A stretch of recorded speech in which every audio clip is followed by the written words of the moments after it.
staigājot gar veikalu plauktiem Latvijā, es domāju, vīnu plauktiem, tad vienmēr ir bijusi tā vēlēšanās noskaidrot, kuri tad īstenībā ir tie labākie vīni.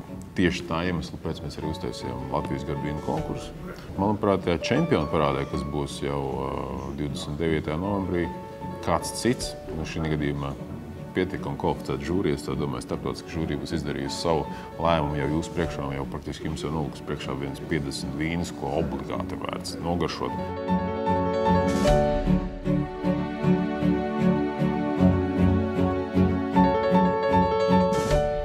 I think the jury is excellent. We're demanding, but we're fair. It's always interesting when people come to a show where the wines have already been judged, so they know they're getting a good example. And it's a great opportunity to try and see, to see what's what and to get to know new wines.